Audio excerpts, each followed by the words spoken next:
A warm welcome to everyone. Good evening. Welcome, everybody.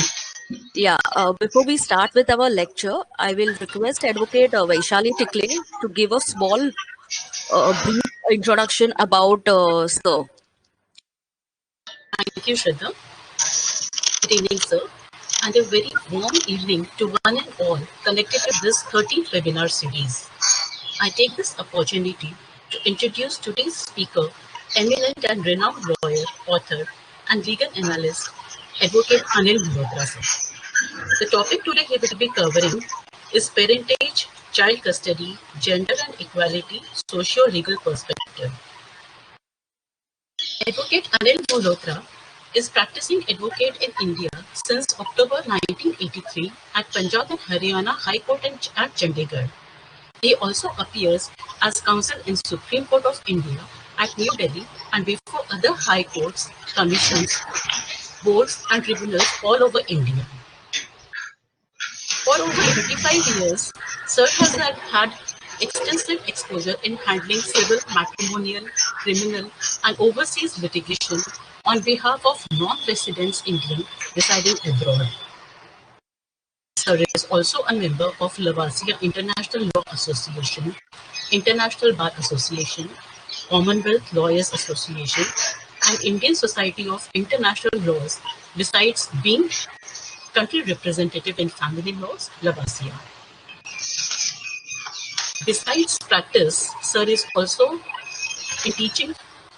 Sir is also a teacher and was retained as part-time lecturer, faculty of law, Punjab University, Chandigarh from 1986 to 1992 for teaching professional subjects to final year LLB students at the Department of Laws, Punjab University, Chandigarh.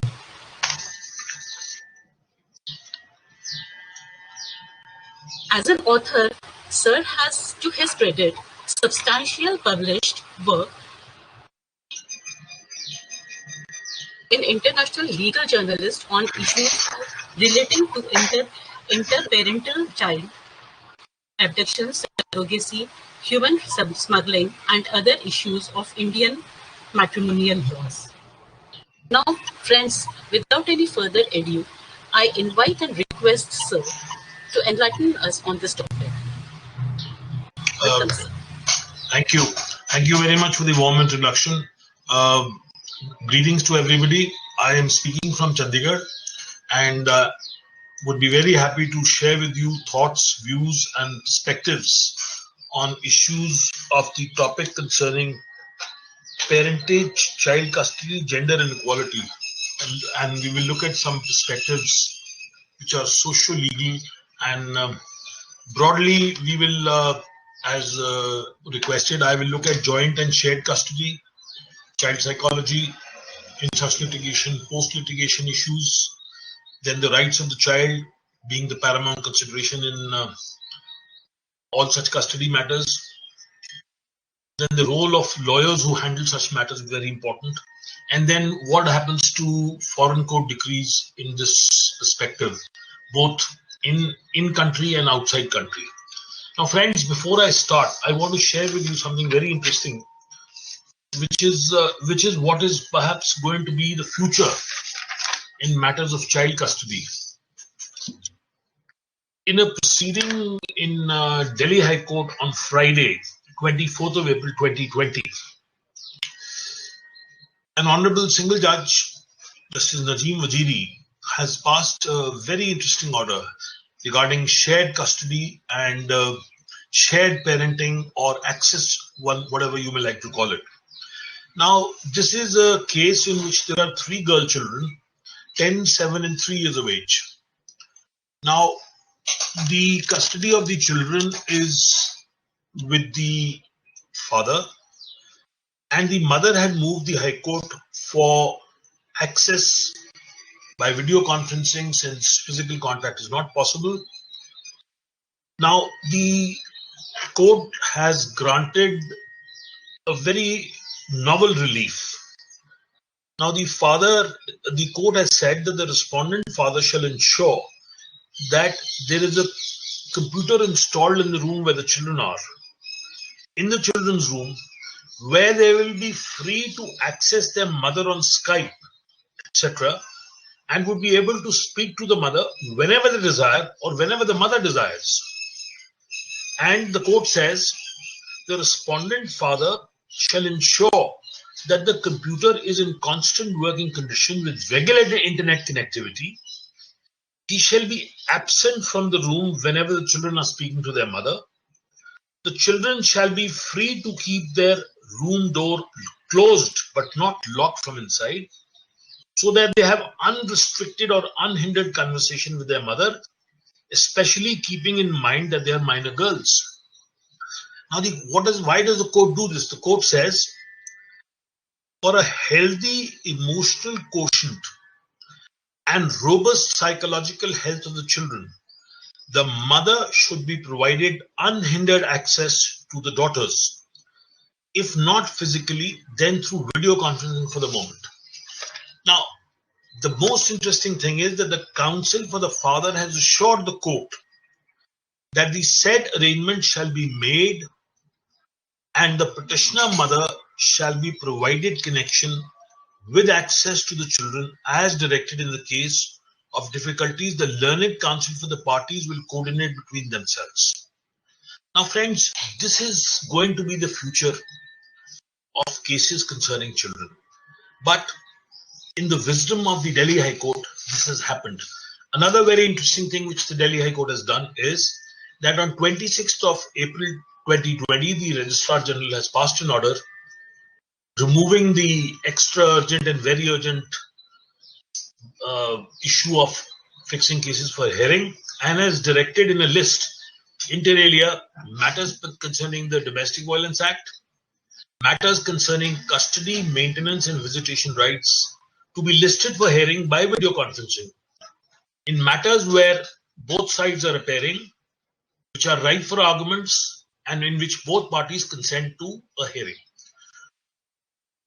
So the method, the medium of regular hearing in cases, in matters where children are at stake has started.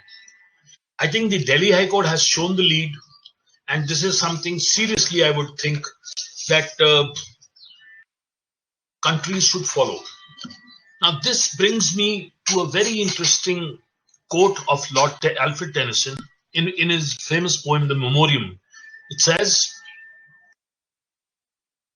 "Now it so runs my dream, but what am I? An infant crying in the night, an infant crying for the light, and with no language but a cry." So friends, this is a situation in which we are pitted, and this is how it comes up in the perspective of child laws in India. Now friends, if children are our future, then why are we not trying harder to find solutions for them? Is it easier to build strong children than to repair broken marriages? Children make your life very important. Now, it is in this perspective that in the future we will be now looking at virtual child rights jurisprudence in e-courts with virtual distance, and how will we devise joint custody with shared parenting and gender preferences is something which is going to occupy us all, and all of us perhaps will have to assist the court in innovating and in finding ways and means on how we are going to deal with these issues. But friends, let us first see where is the foundation of the rights of the child. My focus, my perspective to you today is on the rights of the child, because in my humble view, the jurisprudence which we have to develop is a child-centered jurisprudence. In matters relating to custody of children, other than matters when there are issues of domestic violence or matrimonial rights, it is not the rights of the parents. It is not the rights of the spouses which are to be decided. The child is not a trophy. The child is not a pawn to be used in a custody battle. So it is in this perspective, the foundation for this, very few of us may know, is in the directive principles of state policy. And in Article 39 of the Constitution, I read an excerpt. It says that, though we all know they are non-justiciable, but still, the state shall in particular direct its policies towards securing that children are given opportunities and facilities to develop in a healthy manner, and in conditions of freedom and dignity, and that the childhood and youth are protected against exploitation and against moral and material abandonment. Now, friends, there are two international conventions in the perspective. The first is the Hague Convention on Civil Aspects of International Child Abduction, which India has not signed, which 100 countries have signed. We'll leave that apart for a moment. The second convention, which India is a signatory to, and on the plank of which the entire rights of children rest, is the Convention on the Rights of the Child, adopted by the United Nations General Assembly on 20th of November 1989. And friends, this convention was ratified by the Government of India on the 11th of December 1992. Pursuant to this, we have made amendments in our laws, but the fulcrum, the foundation, the basis of child rights jurisprudence in India rests on the UN Convention on the Rights of the Child. I have successfully been able to advocate the applicability of this convention in 3 recent matters, and happily and luckily, even the Supreme Court is now talking of a child-centered jurisprudence and the rights of the child vis-a-vis the UN Convention on the Rights of the Child. But to understand the perspective from where this comes, the UN Convention preamble, I'm going to read parts of it. It says, the state parties to the present convention, convinced that the family as the fundamental group of society and the natural environment for the growth and well-being of all its members, and particularly children, should be allowed and afforded the necessary protection and assistance so that it can fully assume its responsibilities within the community, recognizing that the child, for the full and harmonious development of his or her personality, should grow up in a family environment in an atmosphere of happiness, love, and understanding. Bearing in mind that, as indicated in the Declaration of the Rights of the child shall, by reason of his physical and mental maturity, need special safeguards and care and appropriate legal protection, taking due account of the importance and traditions of the cultural values of the development of the child, recognizing the importance of international cooperation, of living conditions in the country, etc., have agreed to as follows. Now, the UN Convention on the Rights of the Child is talking about, in the articles, I'll not go into the details because that will be pretty long, but it assures to a child a right to life, that is, a right to a family life, a right to an identity, nationality, name, family relations without unlawful interference, and not to be separated from parents. It ensures an expeditious family reunification and speedy decision on child's place of residence if parents are living separately. The child is not to be deprived of family environment and right of direct contact with both parents. Now, just to fill you in, the judgment of Justice Sen regarding the rights of an unwed mother to a passport and a birth certificate in the name of singular name of the mother without the father being named, based on this UNCRC, is well known in the celebrated judgment of the Supreme Court in ABC versus State. It's a 2015 Supreme Court judgment. But otherwise, there is also a clear judgment of the Supreme Court in 2008 which says that if India is a signatory to an international convention, ipso facto, the terms of the convention are applicable to domestic law.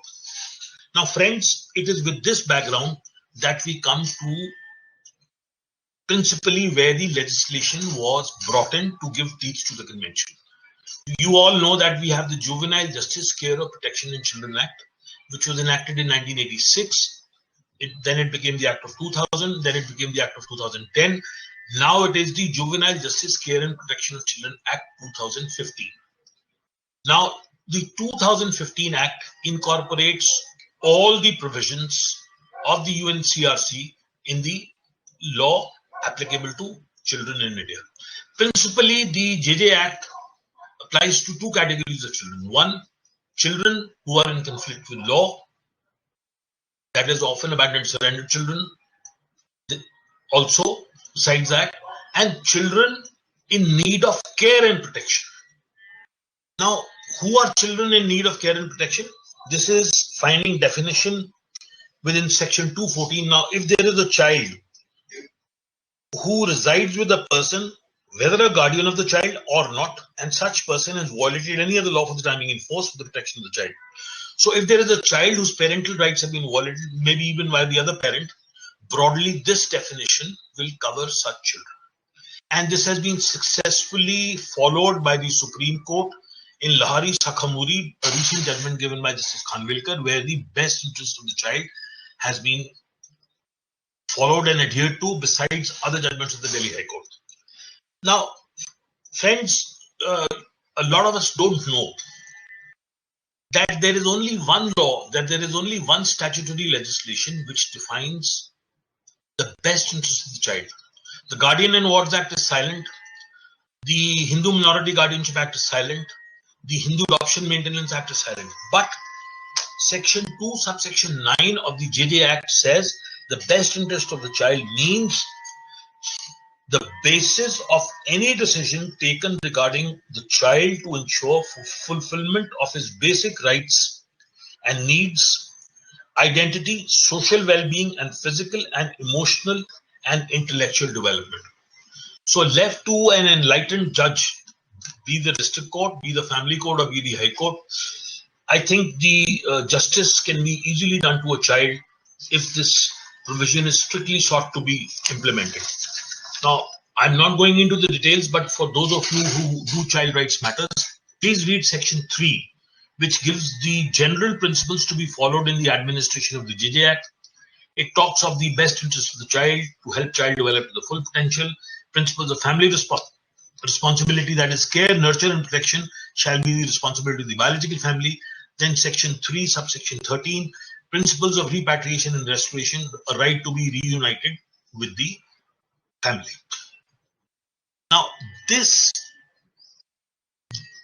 enactment is also finding another enunciation in the National Charter for Children 2003, which had been published in the Gazette of India dated 9th of February 2014 by the Ministry of Human Resource Development, Department of Women and Child Development, Government of India, and it talks in the preamble and in paras rights of the child, where the a child has a right to a family, and in cases of separation to be reunited with both parents in the best interest of the child. The common responsibility of rearing the children shall be of both the parents. So friends, if you are in a petition concerning the rights of children, do not look at what the mother is saying and do not look at what the father is saying.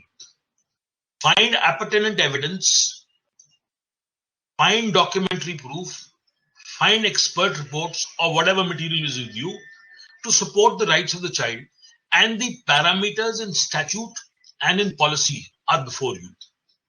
So this is a very good perspective or a pointer for us to think of a serious shift in which we can look at all these things. I have in my last book, The Rights of the Removed Child and the Law in India, looked in 650 pages, looked at all this in detail, and right now I'm also working on another book, The Global Indian in the Law, where part of it is going to be looked into. So in this perspective, let us see where we are today.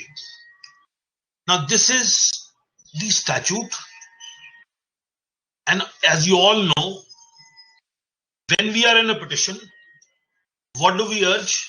We urge the provisions of the Guardian and Wards Act or the Hindu Minority and Guardianship Act.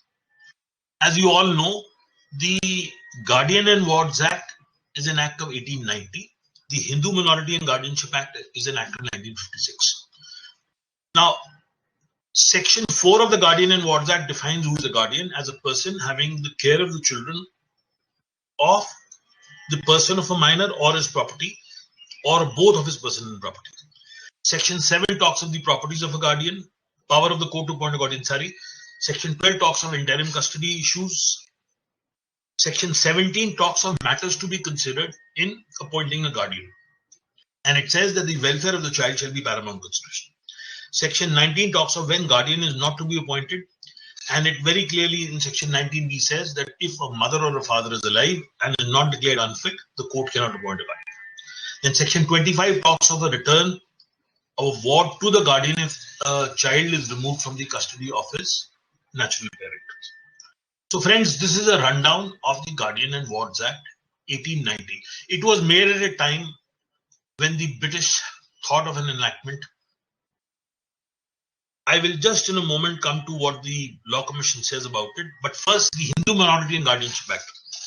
Now, the Hindu Minority and Guardianship Act made in 1956 in Section 2 says that the Hindu Minority and Guardianship Act is supplemental to the Guardian and Wards Act. It is in addition to and not in derogation of the Guardian and Wards Act. So, principally, the HMGA is a supplemental legislation. It is an enabling legislation. It is not the principal legislation. Section 4B talks of the definition of guardian and it includes a natural guardian. Then Section 6 is where the parental rights come in. Section 6 says that the natural guardian of a child shall be the father and after the mother. But Geeta Hariharan's case by the Supreme Court says that both are equal. And the most interesting part is that the custody of a minor less than 5 years of age shall be with the mother. Now, I pause here for a moment. Let us understand it is only the custody of a child of 5 years of age which is to be with the mother. Even if the custody is with the mother, the guardianship is still with the father. Both the father and the mother are natural guardians. So, physical custody will not divest the father's natural rights as a guardian per se, because Section 6 is only limited to that extent.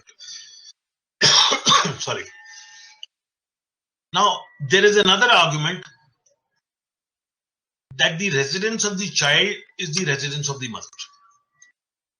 And this is so said in the perspective of Section 6 because it is propounded by one school of thought that if the child is physically in the custody of the mother, then the residence of the mother is the residence of the child.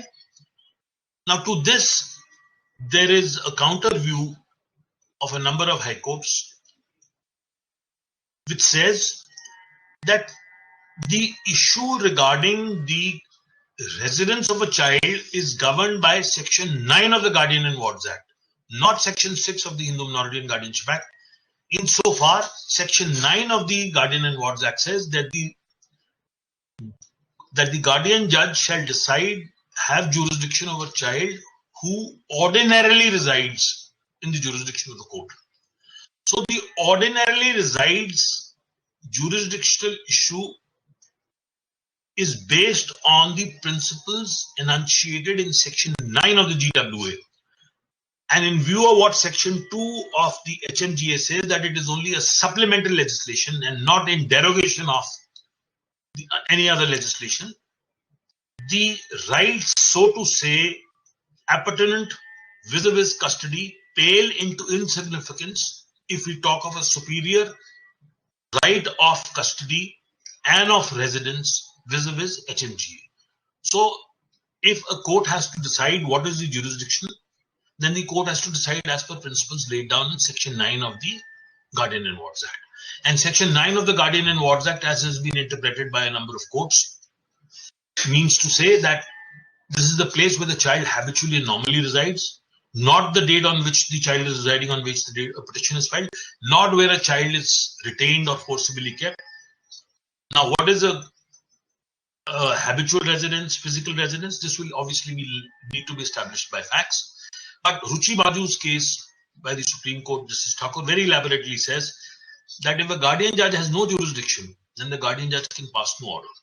But this is dehors the power of the High Court in a 226 petition, that is under the Constitution of India, say habeas corpus, where a High Court exercising parents betray jurisdiction has exclusive rights, and any limiting factor of jurisdiction under Section 9 will not divest the High Court of passing any order, maybe for retaining the child, maybe for sending the child's custody issue to the Guardian and Wards Act, for a decision by the family court or the guardian judge, or asking the parent concerned to go back to the country from where the child was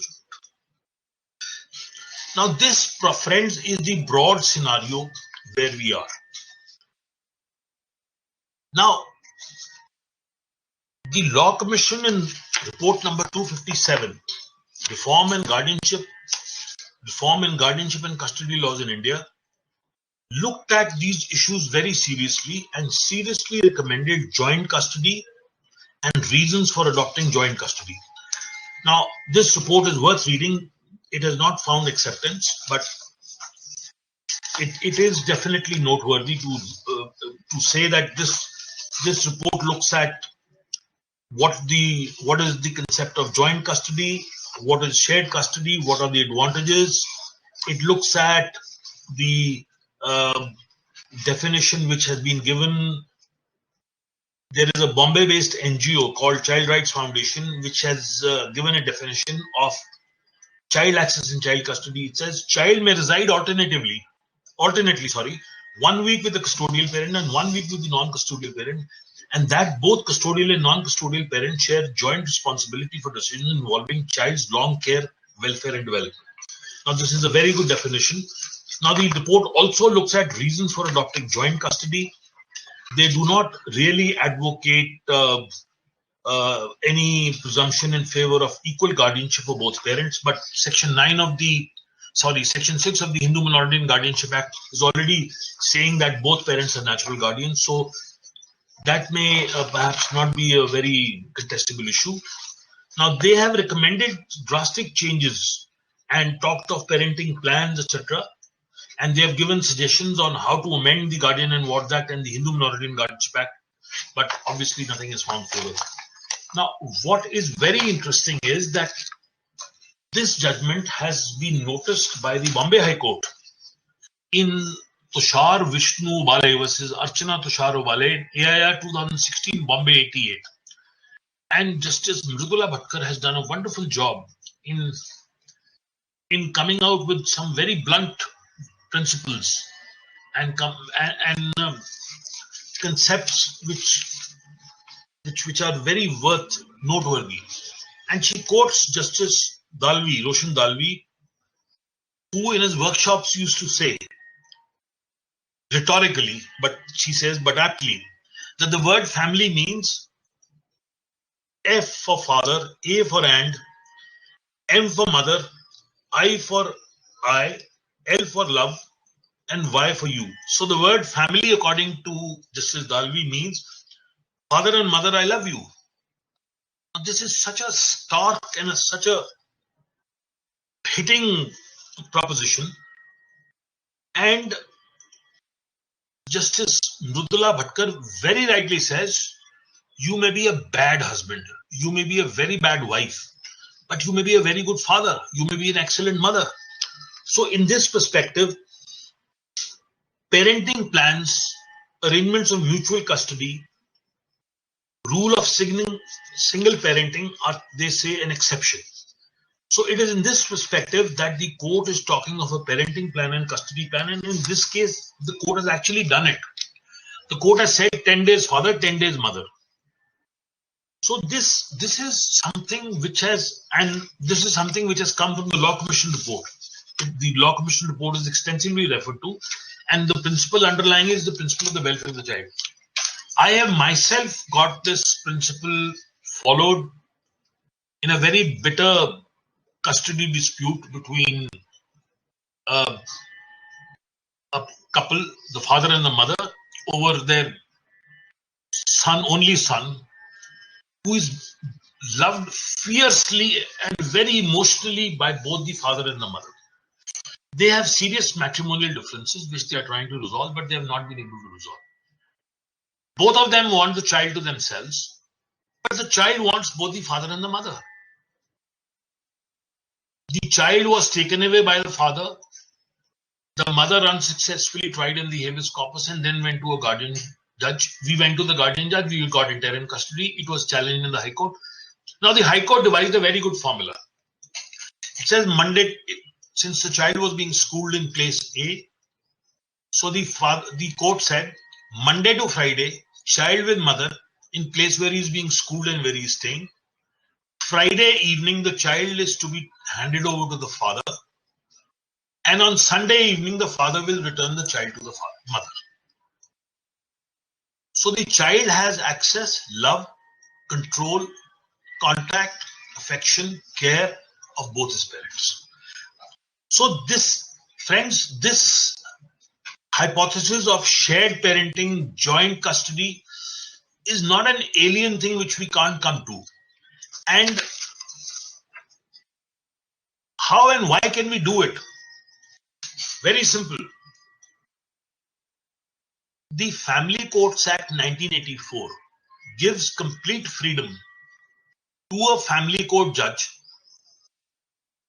to devise ways and means of resolving the best interests of the child. And in this perspective, the court is free from the rigors of the Evidence Act and the Civil Procedure Code. It's not bound to follow it. It's free to coin its own procedure. So stricter sensu, if you have any documentary evidence or any material which you wish to put before the court, it need not need formal proof of the law of evidence. If the judge is prima facie convinced that that evidence is noteworthy, it can proceed. I have myself seen a family court judge in a custody matter observing that the child is severely alienated and I would need a psychologist's report. So this is the perspective of the judge. How is the judge free to do so? Because the judge can coin his or her own procedure. So this is a time when we can innovate. Looking at this in a bigger picture, I am a fellow of the International Academy of Family Law Lawyers, so I have an association with family law lawyers worldwide. Australia has done very well. Australia has a dedicated family law judiciary, a dedicated family law bar. There are over 5,000 exclusive family law practitioners, and they start with mediation and alternative dispute resolution in any litigation. The Family Court of Australia is headed by the Chief Justice of the Family Court of Australia, who decides what is to be done in matters pertaining to the family courts. And the Family Courts of Australia has gone so far that they have devised Practice Directions COVID 2020. It is a 50-page manual which is looking at the entire procedure of how family court litigation is going to be handled in the future.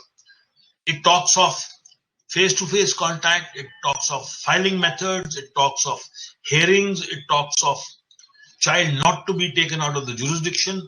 They have conceivably thought of every possible measure which they can think of. Hong Kong is looking at it very seriously. And I think it is time that even we in India would devise a family court module on how to take family court litigation forward.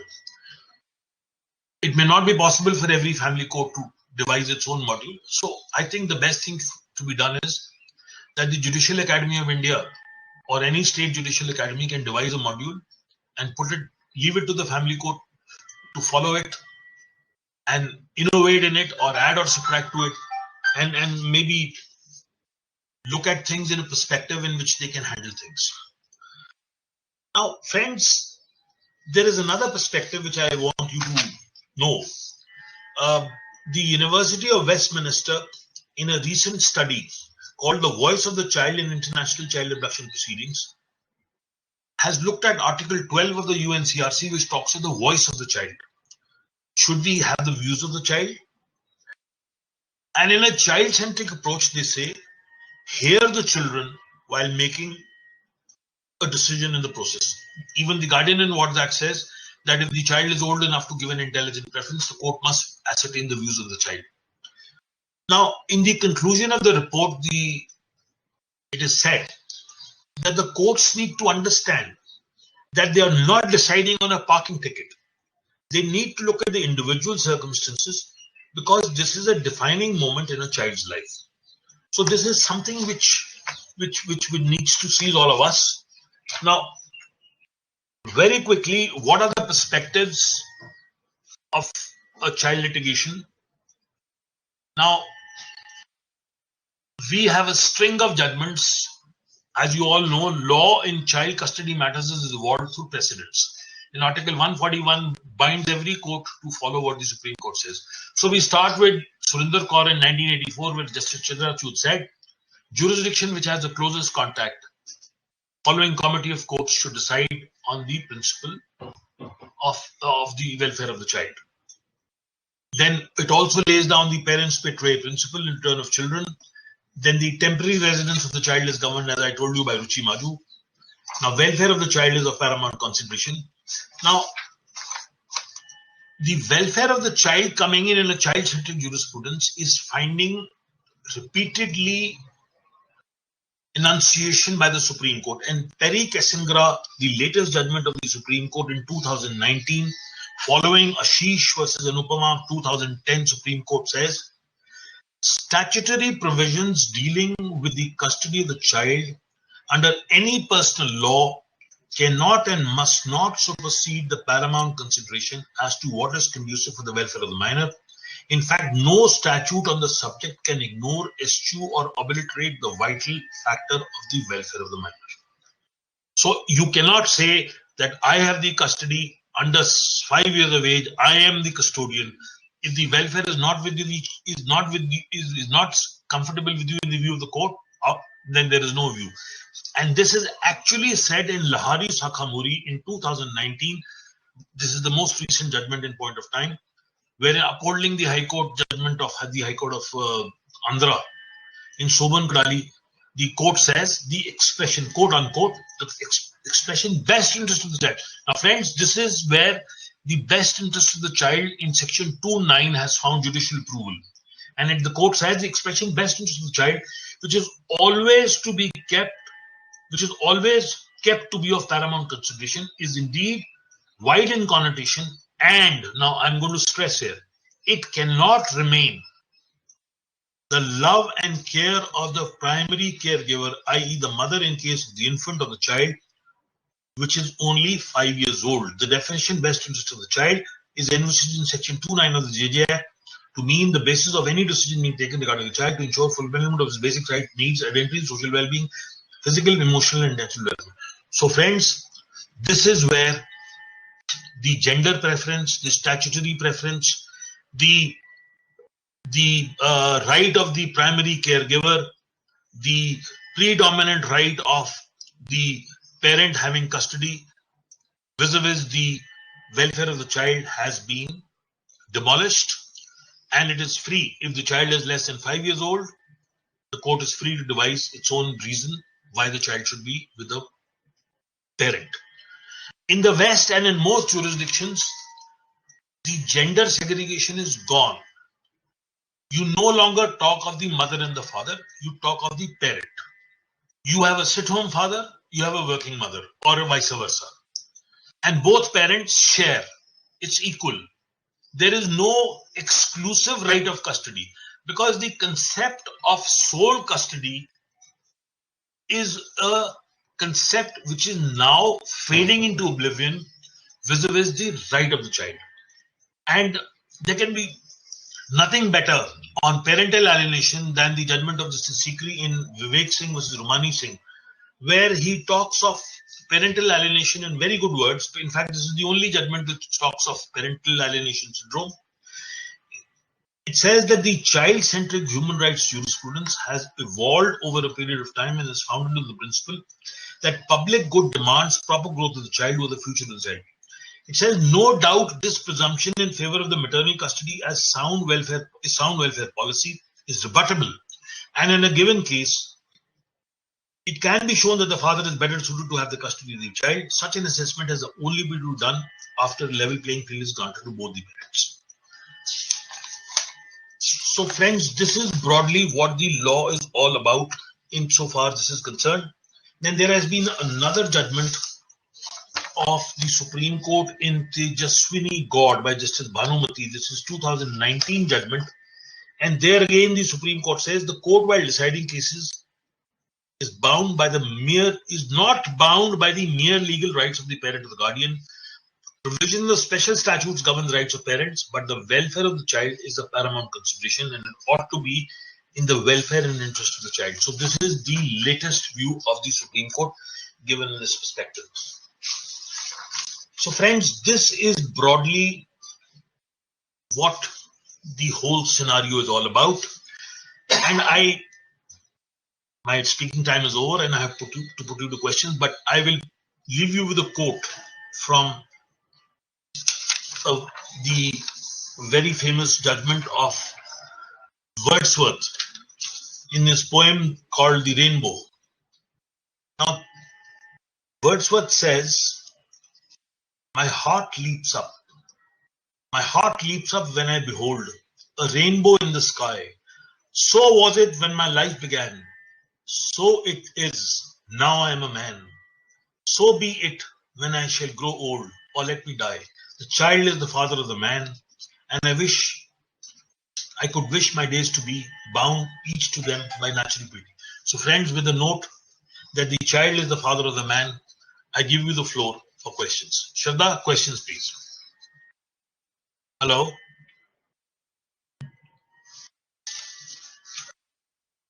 Hello? Hello, sir. I will. Can you hear me? Sure. Yeah, I can hear you. I've as scheduled 45 minutes are over.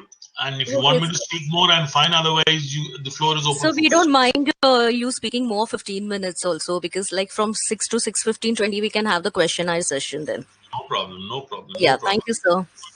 So friends, since I have got some more time, let me open you to a principle which I have successfully been able to advocate and evolve and put forth to the courts in India. I was part of the Hague Committee constituted by the Government of India, headed by Honorable Justice Bindal, with honorable judges and government officers. There is a 2-volume report, and in this 2-volume report, we have suggested a bill. It is called the Protection of Children Inter-Country Removal and Retention Bill 2018. There is a definition of wrongful removal or retention. Now, just to put you in the right perspective, child removal is not an offense vis-a-vis interparental rights. In the criminal law perspective, there has been a proposition by the Delhi High Court where a charge of kidnapping has been raised against a parent, invoking IPC section 361, 363, but the matter is pending before Supreme Court. Now, I say so because both the Law Commission and our report says that wrongful removal or retention is a civil remedy. Wrongful removal or retention, even in the Hague Convention, though it is using the word abduction in the title, but nowhere does it talk of abduction. It says simply that removal is wrongful or retention is wrongful when a child's custody rights are violated by a parent or a parent who's actually exercising these rights is deprived of exercising such rights. Now, this 2-volume report is available online. I have it before me. It's a thick book. This is what it looks like. You can access it on the web. This report is freely available. There is a lot of material. There are a lot of interviews. There are a lot of discussions which have taken place in the drafting of the report. Now, there is also a Law Commission report number 263 on the Protection of Children, Inter-Country Removal and Detention Bill 2016. The Law Commission under Justice Chauhan has also looked at seriously having a law in place. Now, all this is before the government.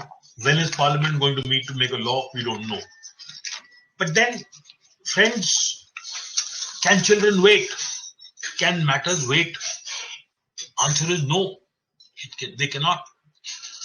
So how do we evolve a method, a medium, or a process of return of children, be they be brought to India or be they be taken out of India? Now the answer is, as I have tried to put across in the case of Dr. Navtej Singh, is a mirror order jurisprudence. There is a judgment of 6th March 2018 in Dr. Navtej Singh versus State of NCT Delhi. It is reported in all journals. Now, in this case, there were 2 children removed, 2 children brought to India. One child was born here. There are 2 children at stake. The matter stands concluded and decided, so I can now talk of it since it's a reported case. The court ultimately has come to the conclusion that it is in the best interest of the children to go back to USA.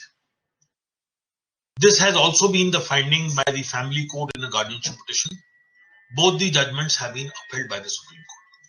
But what is the most interesting thing in the litigation, which has lasted 3 years and 3 rounds and 6 judgments of different courts? It is a mirror order jurisprudence. The Delhi High Court directed the return of the mother with the children back to USA, but asked me to follow the conditions which the High Court felt were necessary for the protection of the children and the mother. That is, the father shall not seek criminal prosecution of the mother because in the US, child removal is a federal offense. Second, the mother shall be provided an independent place of stay and the father will not reside in that place. The children will not be deprived of the physical custody of the mother till a court of competent jurisdiction in the US takes a decision. The father will have visitation rights. The father will provide, and they labeled all the heads under which he will provide financial support till the mother goes back to work or is independently able to support herself. The father will also fund a litigation to get the matter settled. And the father will not take any steps leading to incriminating the mother. So it is in this perspective, let us first understand, no court wants to see a father or a mother in jail for removing his children. This is a matter which needs resolution. And there cannot be a better phrase than the word family, as Justice Dalvi or Justice Bhatkar has put it. So after this order was given, I went back to the US court and I requested the US court to modify its order. So they very accommodatingly modified the order giving me sole custody. They incorporated all the conditions of the Delhi High Court in the US court order and gave me another order and also gave me a detailed transcript where everything was recorded. So I came back to the Delhi High Court and on 14th of May 2018, the Delhi High Court ordered the return of the children. The matter was taken to Supreme Court. Meanwhile, the Guardian Court had also decided the matter in favor of the father.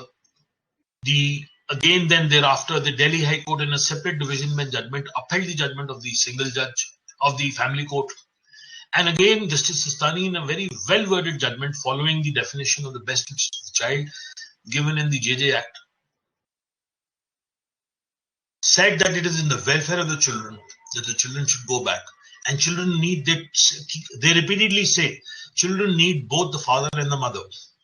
So the children have a right to be reunited with the family. They talk of a child-centered jurisprudence. They talk of the best interest of the child.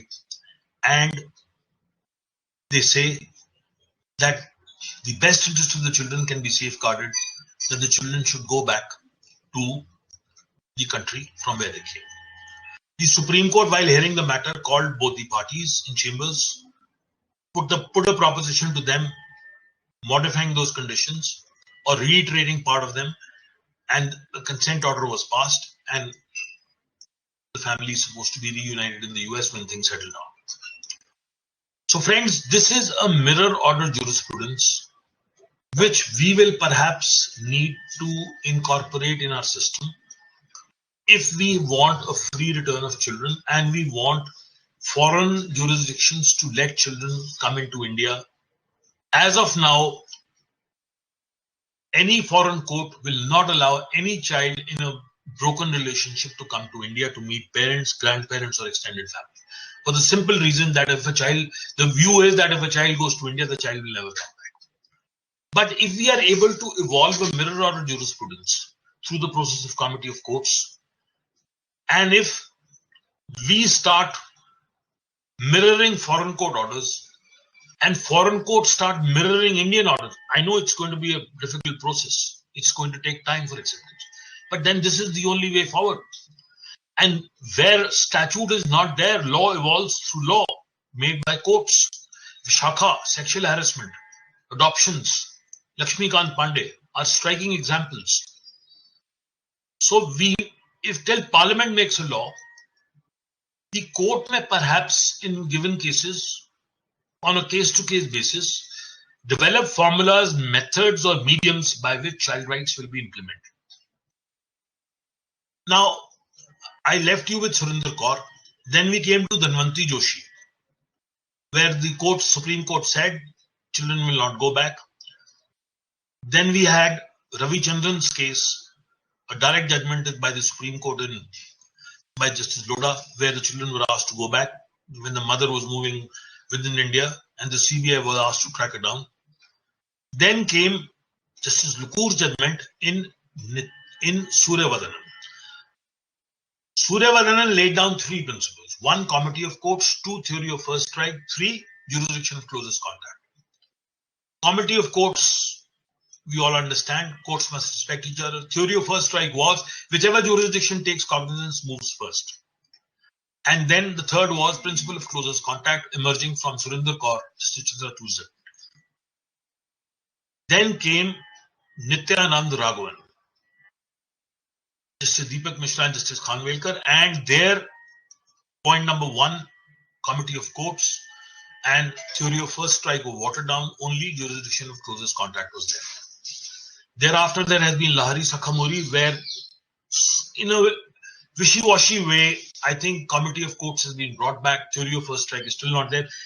But the principle of jurisdiction of closest contact coming from Surinder Kaur in 1984 till 2019 is finding favor.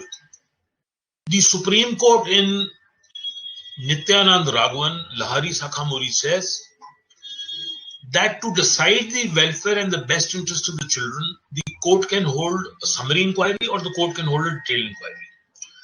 And in this process of summary or detailed inquiry, the court can decide whether it is going to send the matter for decision-making process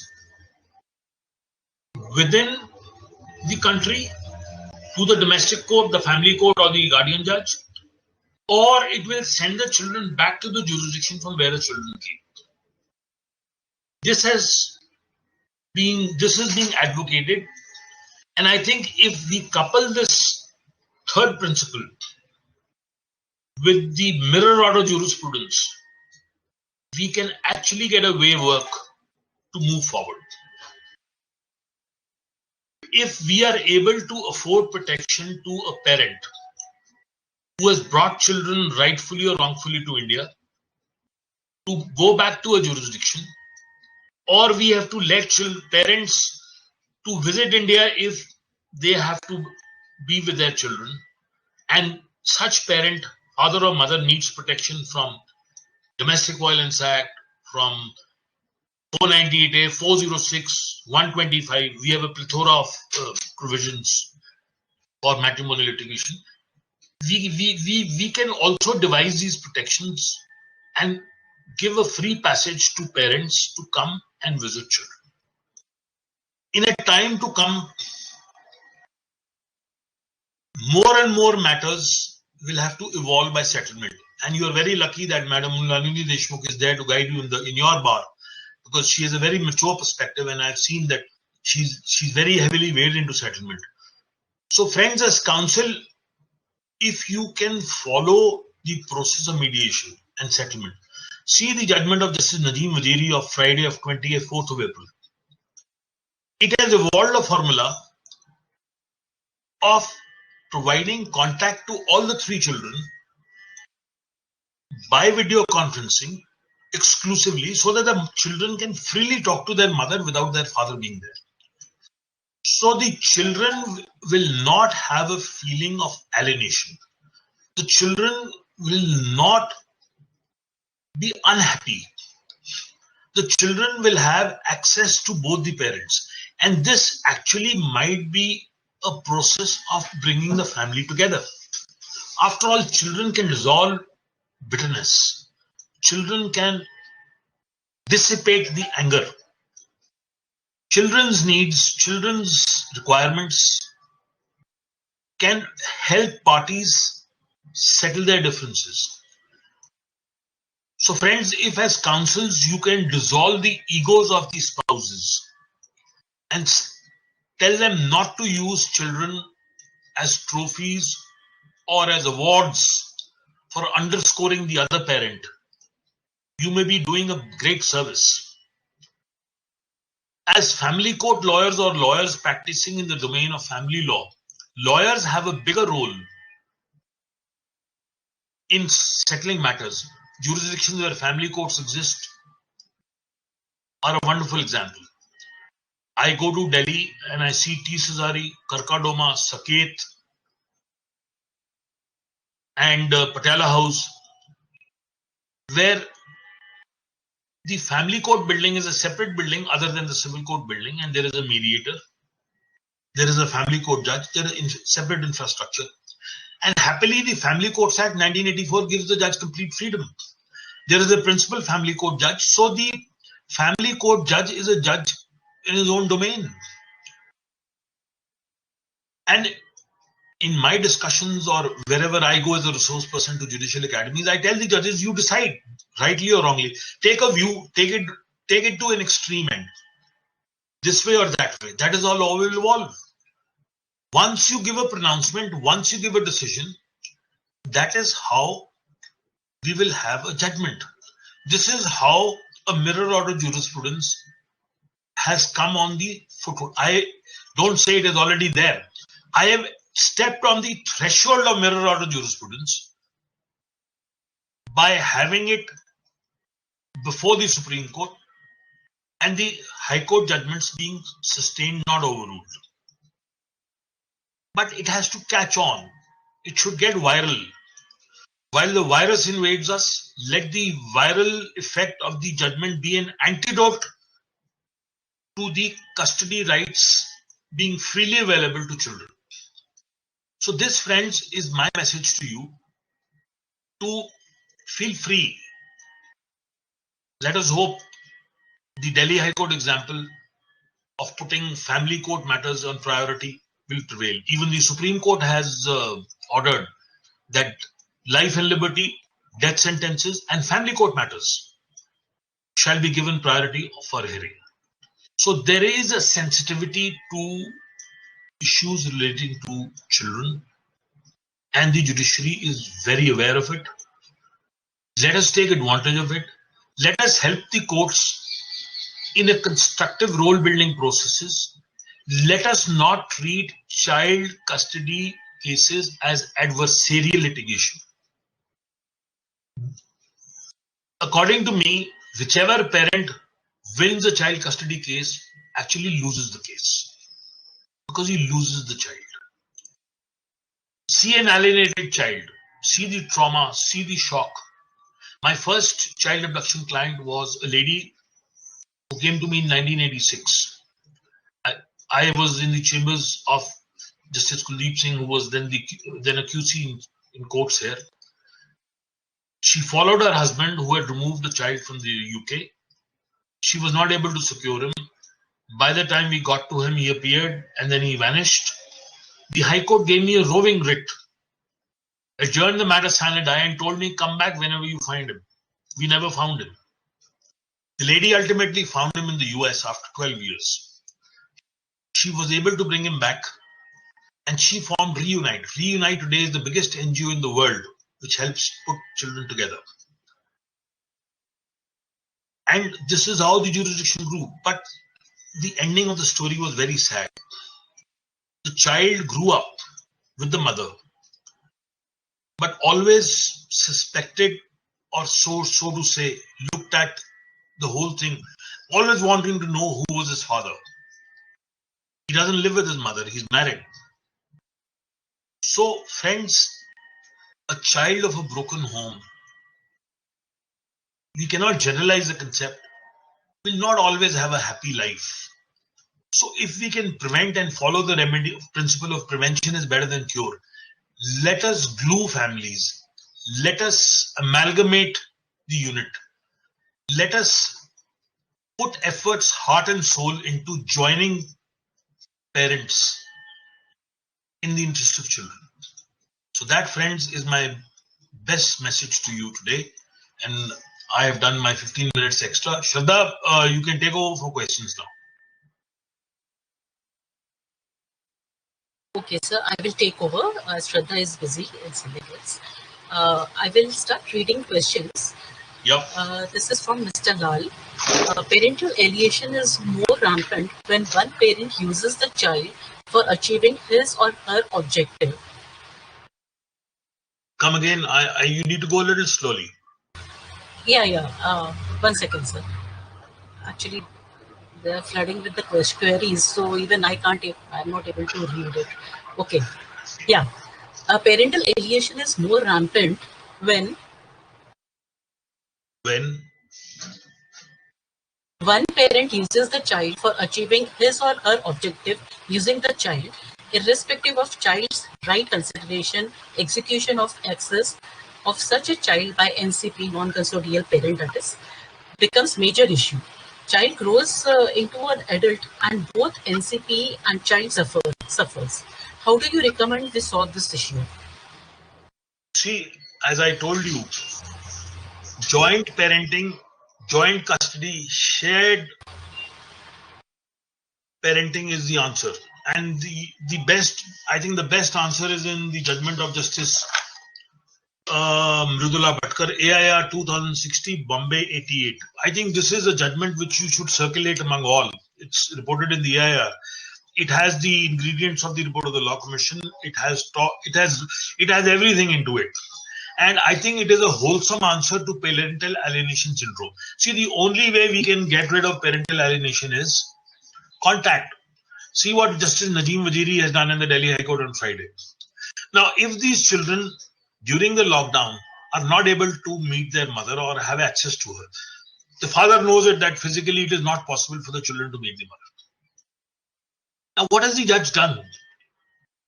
He has told the father to get a computer with internet access and told the children to be in touch with the mother for the father not being there. So once the children are in contact with their father, they know he is available with their mother. This negativity of parental alienation will be gone. So all of us have to devise ways, means and methods and put them to the court to say, please do this. Let us not get into the web of parental alienation. Next question, please. Okay. This is from Ms. Preeti Gada. Is USA court ordered to return the return the father in the USA will be binding on the mother who is in the custody and reside in India? Yeah. Husband execute the order in India. Now the answer is very simple. The answer is in Surya Vadanan and now in Nityanand Raghavan and in Navtej Singh, that if it is in the best interest of the child that the foreign court order should be, so to say, implemented in a habeas corpus petition, the court will do it. But there is no hard and fast rule. We are not going to follow the principle which we followed in 1984 of stamping the order simpliciter.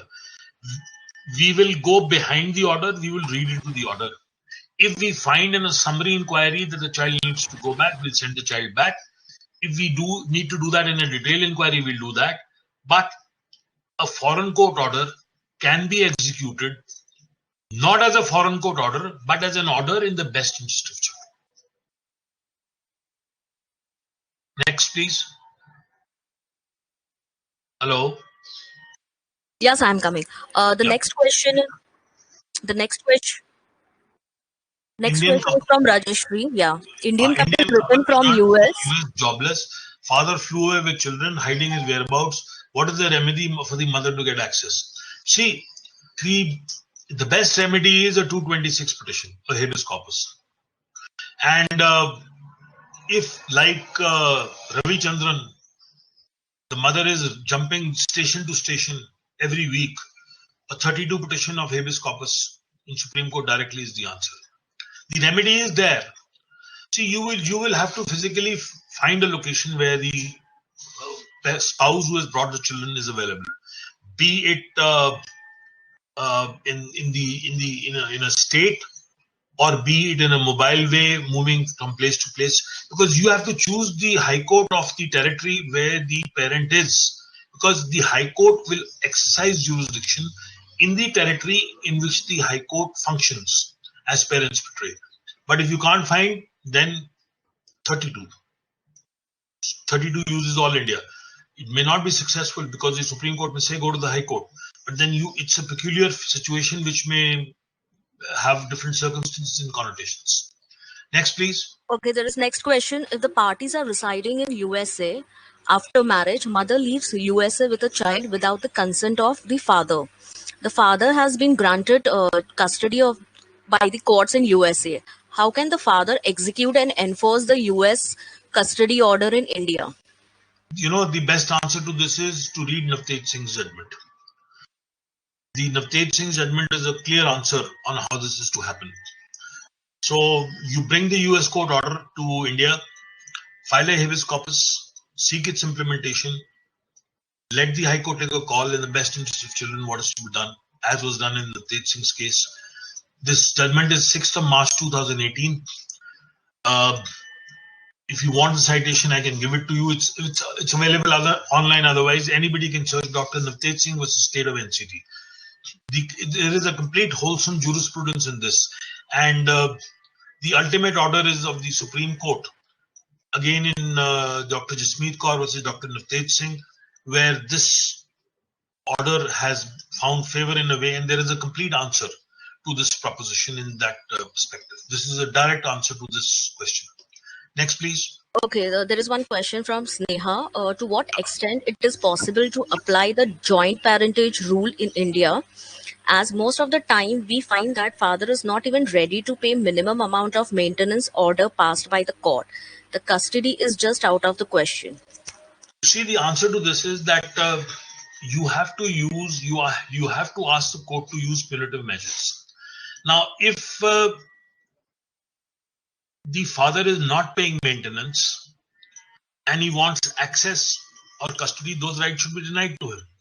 So the court has to balance maintenance and custody vis-a-vis each other. Now,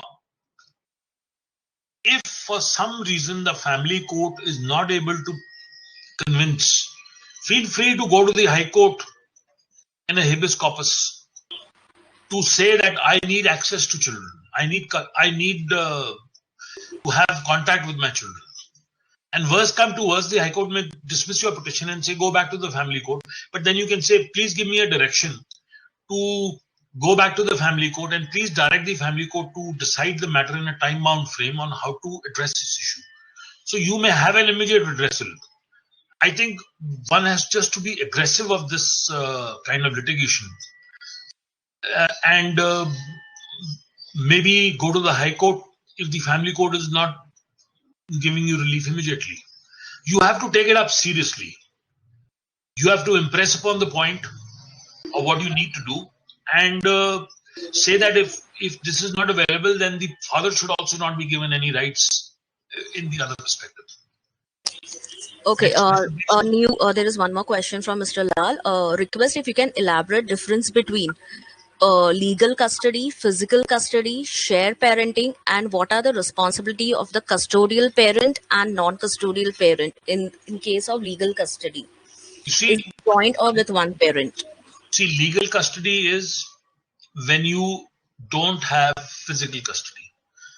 Section 6, if the child is of tender years, custody is with the mother. You have legal custody, but you have no physical custody. So when you have physical control, it is physical custody. When you have no physical control, it is legal custody, because you are a natural guardian of a child vis-a-vis the Hindu Minority and Guardianship Act is concerned. Then what else is there? Legal custody, physical custody, shared parenting. Now, shared parenting, custodial parents' rights, responsibilities. Now, these are very loosely worded phrases. What are the rights and duties of parents vis-a-vis shared parenting is something which you have to come to by agreement. What school will your child go to? What extracurricular activities will your child indulge in? What medical treatment is your child required to have? Now, these are rights which you have to balance by virtue of settlement. I think councils need to get involved, and the best thing to do is to draw up shared parenting plans. Put things in black and white. There cannot be an omnibus parenting plan. Everybody has to find his own parenting plan, and one has to draw up things. See, this is like settlements in divorce by mutual consent when you go in 13B, when you decide everything. So why not have settlement plans for children? You even have parents drawing up prenuptial agreements. So I think it is time when we started, as lawyers, we also started developing parenting plans. We make one, and when we make the next one, we are better off. And then it becomes a habit. So this is something which will have to become viral by use. So that is how it will go. Next question. It's from Pallavi. Father is of African nationality, has left to Africa, and is not ready to give the custody of one child now. How mother in India can get the custody? So she has to pursue a remedy in Africa. See, now let us understand comity of courts. We cannot start dictating the courts in Africa on how to go about it. But if you have a litigation pending in India between the same parties, you can use an anti-injunction to restrain the other party from moving the court in Africa. But if there is no litigation in India, you have to pursue your remedy in Africa as per African law. There is nothing you can do. See, if the child is and the father are of Indian origin, you can pursue remedies under Indian law by filing a petition under the Guardian and Wards Act or under the Hindu Marriage Act. In a divorce petition, you can take custody of children under Section 26. But it's very difficult to generalize. One will have to look at facts. Because Section 9, Guardian and Wards Act, will be a big hurdle in your way. If the child is not ordinarily residing in India, the Indian courts have no jurisdiction. So it will depend whether the child was living in India and removed to Africa, or is the child already in Africa? And in that perspective, the litigation will move. Okay, there is one question from Grishma. In habeas corpus, the High Court state is not maintainable as far as the custody could taken forcibly. Please guide for it. Come again. Can you repeat the question, please? Habeas corpus, High Court states as far as custody of child taken forcibly. High Court states it is not maintainable as far as custody of child is taken. I don't know what this question means. You see, if a child is forcibly taken away without the consent of one parent, habeas corpus is made out. Now let us understand, habeas corpus in the truest sense means removing a child from illegal custody or unlawful detention. Now, go back to Gohar Begum, 1960 Supreme Court. Neel Ratan Kundu, 2011. Supreme Court says that when you invoke the remedy of the habeas corpus in 226 or in 32, you don't look at illegal custody or illegal detention. You look at the welfare of the child. So we follow English law. Neel Ratan Kundu is a very good judgment of this 2011 Supreme Court, that when you look at habeas corpus in child custody matters, you don't look at illegal detention. You take it away. You look at parents' betray. You look at best interest and welfare. So this is a complete answer to your question, that don't be misguided by the illegal detention. You're not looking at a brick kiln worker or a person in lockup without a warrant. you're looking at the best interest of the child, and that's where the High Court comes in. So you just have to read Gohar Begum and Neel Ratan Kundu to expound your views. Next question, please. Okay, there is one question. A father is paying maintenance regularly, have order of child access, but wife is not giving child access. What is the remedy for child? Child is age of 16 years. Until what age a husband has to pay maintenance? See, he has to pay maintenance as long as he's 18. He can voluntarily pay even after that, but he can go back to the court and say, she's not giving me access. I should get access if I need maintenance. And the court will even it out and balance it out. It's a fair game. If he's maintaining and he's voluntarily happy to pay for the child, he must have access and contact with the child. And if there is a serious issue, he can seek the assistance of the court in having a family counselor or an expert report to see if this child suffers from alienation, parental alienation. And then therefore the court can find a way, like it happened in Vivek Singh versus Romani Singh, where Justice Sikri in the Supreme Court felt that the 16-year-old girl who did not wish to see the father, there is something wrong. So they got an expert report, and the expert said there is alienation. So the court said the child needs to spend time with the father, only then we will decide. He needs to come to a level playing field. So I guess you have to take it up with the court and pursue it to see how best you can iron out your remedy. Next question, please. Okay, this would be the last question. Supposedly in Supreme Court case of Tejaswani Gaud, just mentioned by you, guardian father, after getting the custody of the child, after Supreme Court decision, willingly gives the access of child to Miss Tejaswani Gaud. Will it be violation of Supreme Court order, even if it is for the welfare of the child? You see, let us be very clear.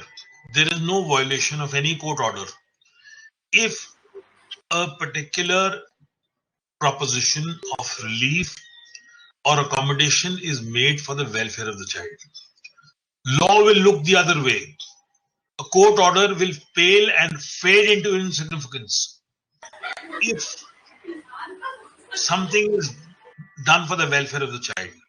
If there have been cases where parties have come back together, and there have been very extreme rare cases where parties have even remarried for the best interests of the children.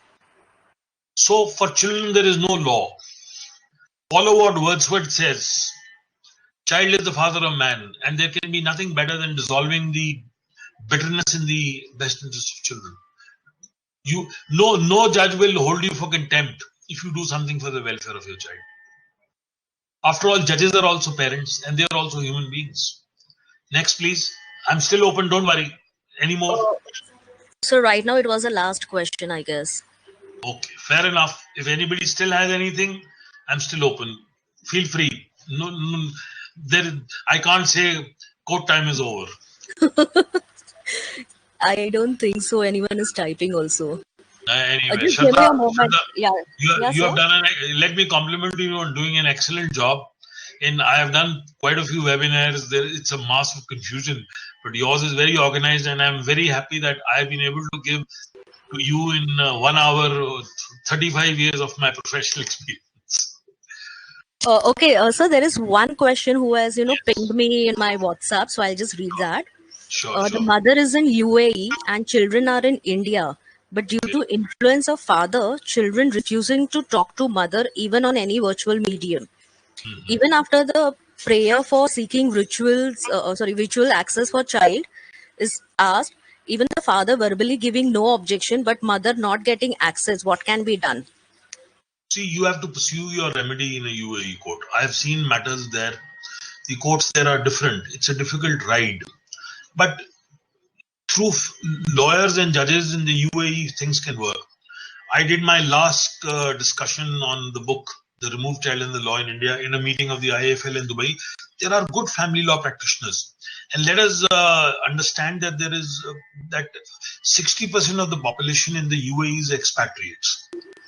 So Muslim law doesn't apply to them, and you need not have the applicability of Muslim laws on custody. You can have your personal law applied through the courts there. It's a difficult ride, but you will have to go to the UAE to enforce your right. And if you have an Indian court order and it is not being pursued in the north, the Passport Act is invoked.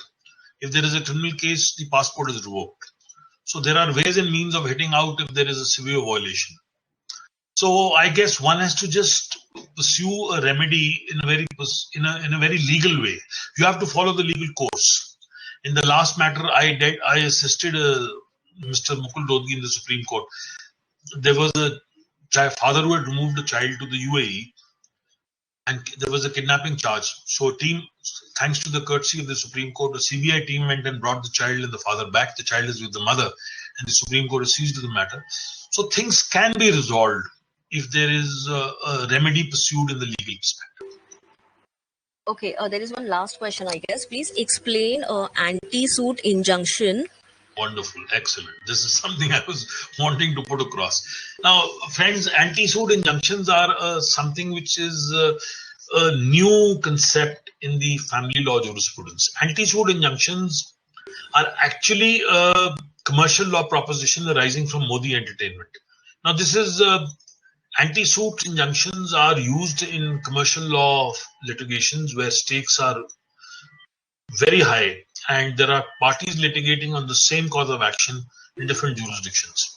So the principle in anti-suit injunction is that if there are two parties litigating, let us say in an Indian court, and one of them chooses to also invoke the jurisdiction of another court after having acquiesced to the jurisdiction of the Indian court, then the party appearing before the Indian court can be asked or can be injuncted not to proceed in the foreign jurisdiction.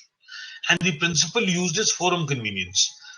The principle of law laid down in Modi Entertainment is that if it is convenient for the parties to settle their dispute effectively and amicably in one jurisdiction where both parties have acquiesced to the jurisdiction of the court, then a parallel forum shopping or parallel adjudication in a foreign court ought not to go on.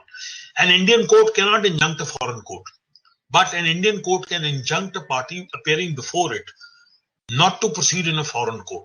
So if you have a custody dispute going on between two parents or a matrimonial cause going on between two parents, it's midway and you find a foreign parent in a foreign jurisdiction starting a parallel jurisdiction, parallel matrimonial litigation or a parallel custody petition in the foreign court, then you can move an anti-injunction suit. It's a separate suit and it goes to the family court. It doesn't go to the high court. Let us be very clear. I obtained an order from the Delhi High Court in the case of Tej Singh to say that this is not a jurisdiction, even like Bombay, Delhi, Calcutta, original jurisdiction is there with the High Court. These suits don't go to the High Court, they go to the family court. So you will have to file an anti-injunction suit in the family court seeking to restrain the other party from moving in the foreign jurisdiction, from proceeding in the foreign jurisdiction, but that is subject to the condition that the list is already pending before the family court or the guardian judge in India. Only then the other party will be restrained not to proceed simultaneously in the other jurisdiction because the Indian court is already seized of the matter. That is how it works. Yes, please. Okay, so there is one question someone is typing. I'll just wait for 1 minute. No, doesn't matter. Yeah. Doesn't matter. Don't stop people. I don't want this to. I don't want to tell anybody that I don't hear anything.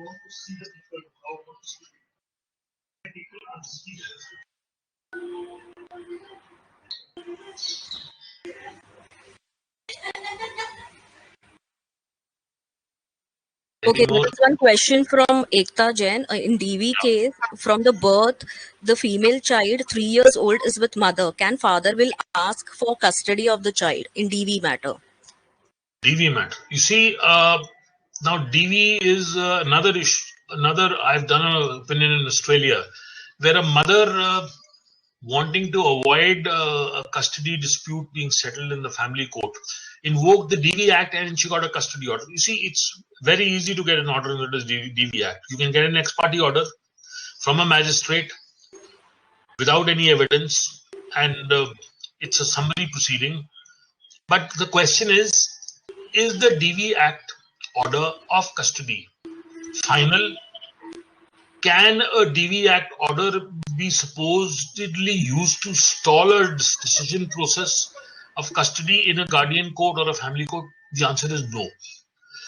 The DV Act is only a supplementary, is only a stopgap, is only a breather arrangement temporarily. It cannot oust the jurisdiction of the family court. You see, the family courts, you have to read the Family Courts Act on the jurisdiction of the family court. The DV Act will not oust the jurisdiction of the Family Courts Act to decide a custody dispute on issues relating to access, custody, and guardianship. So the DV Act is not an answer in response to a wholesome remedy of permanent nature. You have to come to the Family Courts Act or before the guardian judge under the Guardian and Courts Act. Okay, this would be the last question, sir. Child is with husband in Mumbai. Wife stay at mother's house in Hyderabad.